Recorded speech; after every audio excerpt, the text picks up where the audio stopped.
Alors, aujourd'hui, on va parler des différentes formes de capacités intuitives extrasensorielles. De quoi s'agit-il?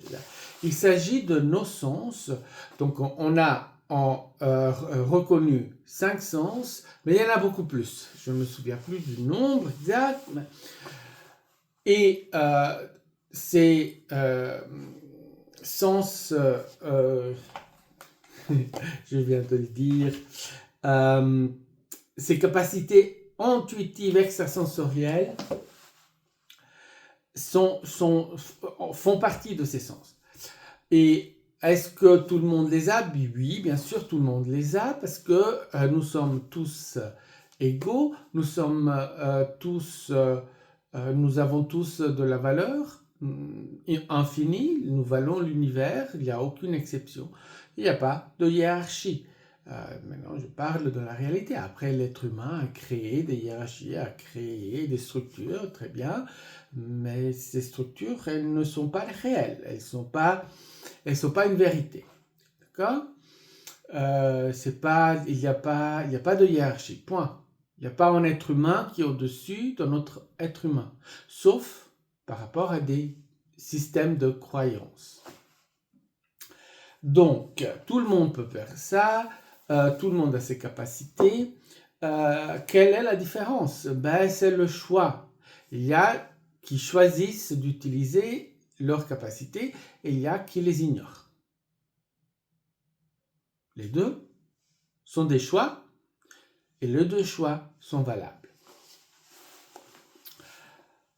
On ira après plus dans les détails, on va explorer chacun de ceux-ci, mais on va déjà commencer par les mentionner. Alors il y a la clairvoyance, la clairaudience, la clairsentience et la claircognition.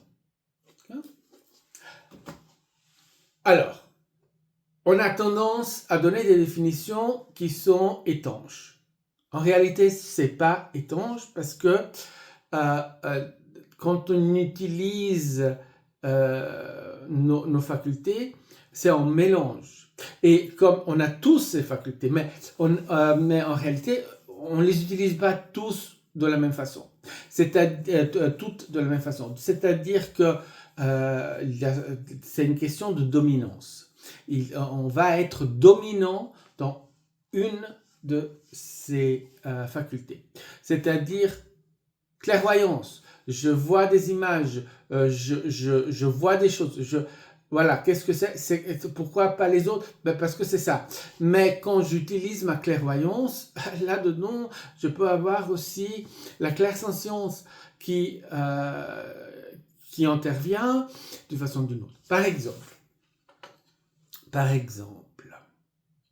et je ne veux pas dire de bêtises, je vais juste contrôler, parce que je sais que parfois... Ok.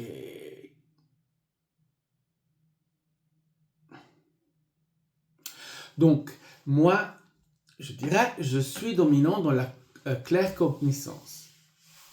Je sens la vérité. Je sais les choses, en définitive. Et je dis toujours, mais par contre, je ne suis pas clairvoyant, alors je ne vois rien.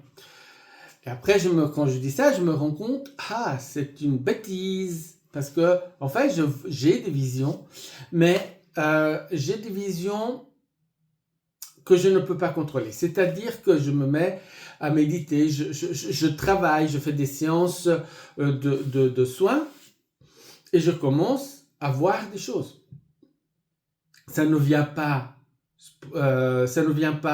disons, c'est pas contrôlé, ça ne suffit pas que, mais tout à coup, j'ai des visions. Je vois des êtres, je vois des choses, voilà, comme ça. D'abord, je commence généralement, j'ai plutôt tendance à voir des énergies, des couleurs, énergies. Et puis, tout à coup, paf, des images. Mais c'est pas contrôlé. Donc, et cela se produit quand je suis en train de faire quelque chose d'autre. Donc, je suis prédominant en claircognizance, mais après, j'ai la clairvoyance qui qui aussi fonctionne. Et ça, pour tout, d'accord? Ça m'est arrivé d'entendre des choses. Donc, la clairaudience, ça m'est arrivé d'entendre. Donc, vous voyez, mais c'est beaucoup plus rare parce que je l'utilise rarement. Ok, maintenant, on va rentrer dans les détails. Je vous donnerai aussi des exemples personnels. Comme ça, on va explorer tout cela.